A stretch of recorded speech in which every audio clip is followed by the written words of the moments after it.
Boys, I think I found the best way to identify the next leg in any market. Now, structure can be very confusing in the Forex market, especially when we're always moving up and down and up and down, because the market doesn't just go all the way up or all the way down. The market likes to rebalance at certain areas. Now, I'm going to show you exactly the best method to understand where the market is going.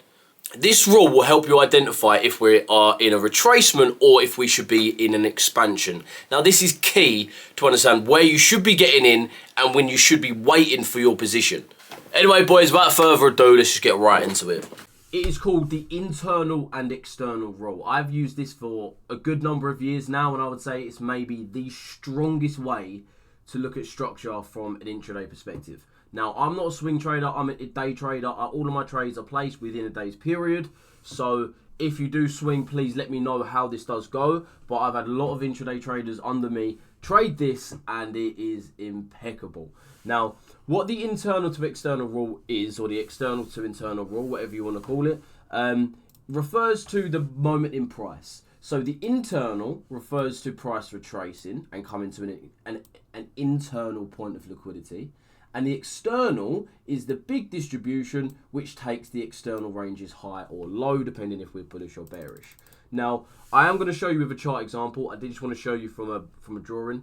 But then I also want to say, just referring back to the introduction of this video, is like I said, if price is bullish, we don't just move to the upside.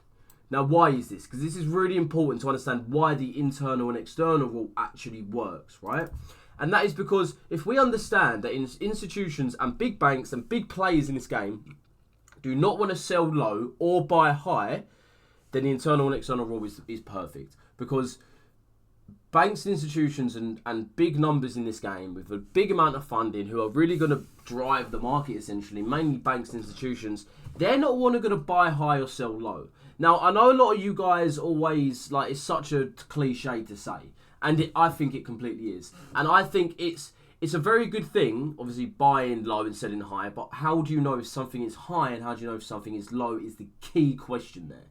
Okay? And now, referring back to what I said at the start, the reason why we don't see price move in one direction is because big banks and institutions, they don't just want to be continuously buying. They want to keep getting in at that good price. Now, if they know the market is bullish, which they will because they'll have all the data points and they'll know exact fiscal policy, monetary policy in order to actually see price for the next 12 months, maybe even longer, they know where price is going, okay? So all they've got to do is buy at a good price and manipulate people into getting into orders that they essentially need to get liquidity for. So essentially, how can we see this through the market? So we see a big distribution here, starting off the chart. Perfect. This is the institutional buying. Okay.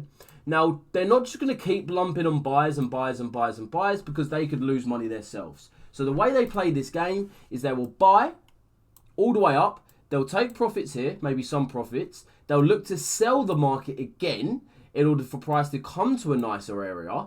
And then they'll take those sells off, buy the market again. We've done the same thing. And then what we're going to do next? Take some profits, get some sells in, take the sells out, buy again. And that is what they continuously do in a trending market just like this. And then obviously complete vice versa for the downside move. I'm just going to go through it just so you guys can write all of this shit down and get all of the info on one of the most strongest structural rules there is. Okay? Bearish, big selling from the market. Look to maybe take some profits, maybe keep their trades in, buy the market to get in at a better price, and also to manipulate people into getting into buys, and then go ahead and distribute in price to the downside once again. Doing the same thing, they're looking to really take some orders out or keep it in, manipulate the buyers, move the market back down so they've got the liquidity to move, okay? And that is it. That is how the market really works from an institutional perspective. Now, how can we actually use internal and external to our ability? And also, let's look at internal and external in terms of an actual chart scenario. It's all well and good drawing and shit, but let me show you from a real perspective. Now, if you don't understand structure, higher highs, higher lows, I definitely say go learn those first. This is a little bit, I wouldn't say it's more complex because it is quite a simple thing. It's just one of those rules if you know and if you keep next to your trading plan, you will have so much better success. because you're understanding if you're buying high or selling low, and you're getting in at premium points when you're looking to sell, vice versa, you're looking to get in at discount times when you're looking to buy. Now, just looking at structure here, like I said, if you don't know higher highs, higher lows, basic structure, please go watch a video on that. I don't think I've got one on my channel, to be brutally honest. I think we might do, but I don't think we do. So please just go watch a video for that, for your sake. So right now I'm going to be marking out the highs and lows to identify where price is and where we should really be going. And I will be implementing the internal and external rules. So I'm just going to go on the 4 hour here, quite a basic higher time frame, so we can actually see what price is doing. So first and foremost, I'll draw this black line just because I want to ignore all price action from the left, and we'll just start from here.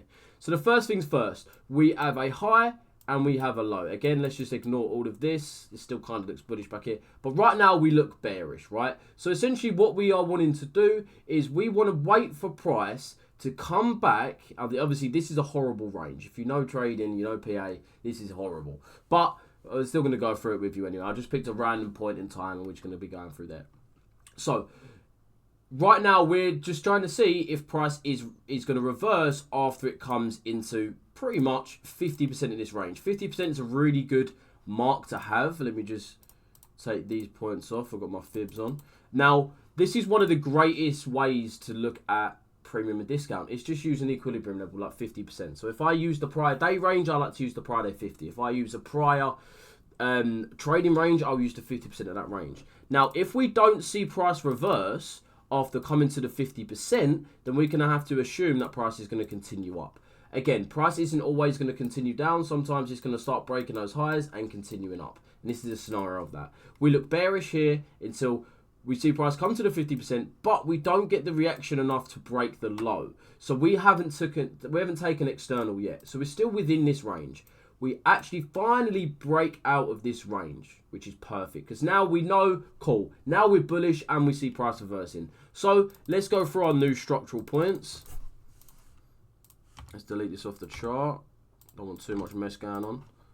Now, our new range is essentially this low to this high, okay? This is essentially our range. Again, very shit trading range, to be brutally honest, but we're still going to go over anyway.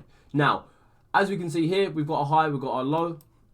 So, because we're bullish, our internal should be to the downside, and our external should be the external high, which is this point here.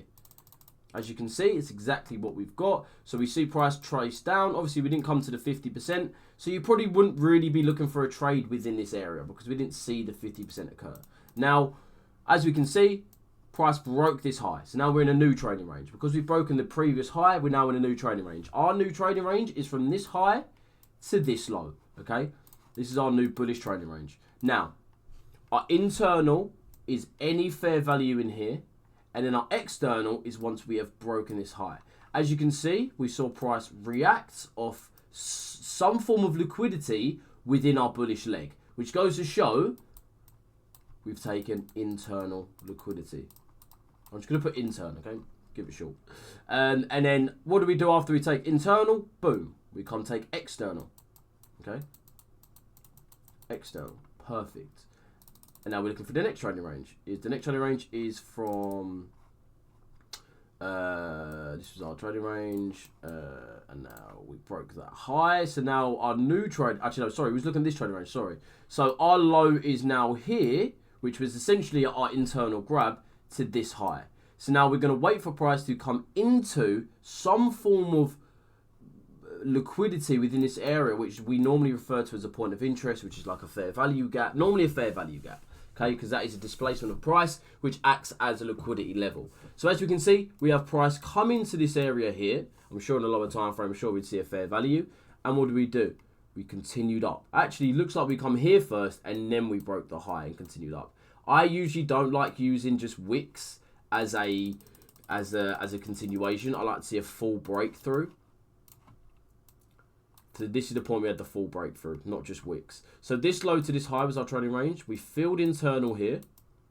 So that's our internal done. And then we came to external. Okay, so that is the internal and external playing out. Now, how would we actually be able to catch trades with the internal and external? Well, that is the main question, right? Now, I'm just going to go to this trading range here. Just going to go to this trading range here. This most recent one we had. This low to this high. and we actually only broke the highs at this point here, nothing here. So our real internal move was here, okay? Now, I just want to go back in price. Let's delete all this. We can keep the low and the high of the previous range.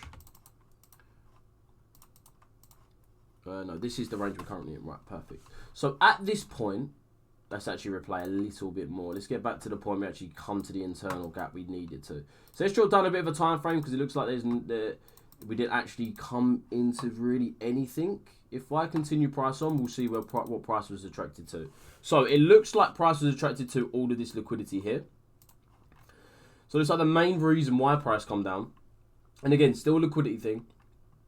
Is price wanted to come and take these lows, okay? Now, once we've done that, we've grabbed liquidity. Like I say, what are the institutions looking to do? They're looking to manipulate you. So yes, this is a very fast, quick move to the downside, but does not mean it is the real move. In fact, the most liquidity moves are the quickest. Something to understand. Not all distributions are quick, but most liquidity grabs are fast and quick and efficient, and they have sharp movements just like this, okay? Now, perfectly, let's go back. We see price grab this liquidity, and then we are now looking for price to come to the external. So we've completed the internal. We can't possibly come down any lower. If we come down any lower, we're probably going to break this low and become bearish. So in this bullish scenario, we have filled internal, okay? Now, the internal point is not where we get the trade. Once we have the internal complete, we are now looking for the trade. We're not looking before we take internal. We're looking after we have done that. So how would we look to trade this? So again, as we know, okay, we are looking for price to come and take the external now. So we've done the internal. Now we're looking for the external. We've come into our internal, completed it. Now we want to start seeing price fly to the upside. Now we've come to the lower. We can also see from a closer lens where we are with price. We're at the prior day low. We've gone below the prior day low, which is a very low point. Amazing to start buying again. Prior week 50, we've come below. An amazing point for price to come below in order to go ahead and buy again. Now, everything is aligning here, which is perfect. So we're essentially just looking to buy up. Now, I don't know what your strategy is. My strategy is based on a London session, but whatever your strategy is, you will implement that into this, and you will now essentially be looking to buy until we hit the external high. And those could be your main TPs. So if you're looking at trades from down here, let's just say we're waiting for price to trade through this 5 minute, for an example. Once it does, you're looking to enter. Perfect. We traded, okay, I've missed a candle. Let's just go back a candle, because I wanted to enter off of that here.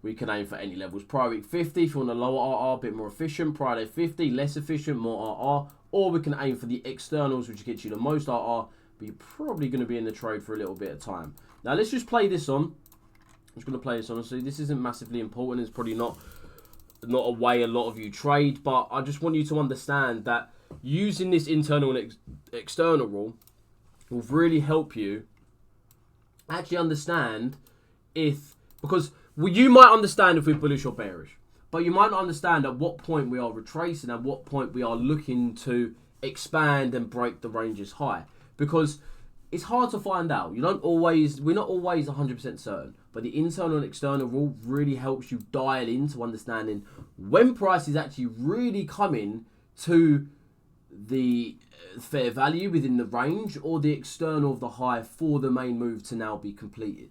Now, understanding this rule will help you so much on the higher time frame as well as the smaller time frame, and it will help you refine your entries, and I can assure you you'll be getting way better results. Not because you're going to be able to hit like massive RR trades like this, but just because you're going to be on the right side of the market. You're going to lose less. Your win rate is going to be higher. You're going to lose less, and your trade is going to be more refined, and you're going to feel way more brave.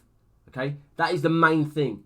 It's going to make you feel more brave. Why? Because you know it's how the institutions trade. That's how big money trades. Now, you understanding that will massively help you with your psychology. A lot of us, the reason why our psychology isn't fully there is because you're not 100% sure if something's going to happen. That is why you're scared to place the trade.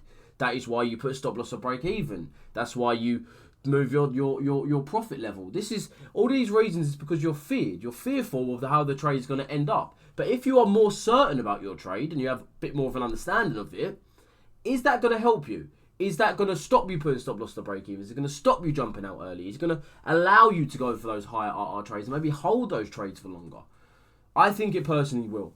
But boys, the internal and external rule is something that should always be used. And it is something that's helped me insanely throughout the last couple of years. And I think everyone should at least try it. Now, I'm done with this video now, boys. But I just want to say, back test, forward test, the internal and external range strategy.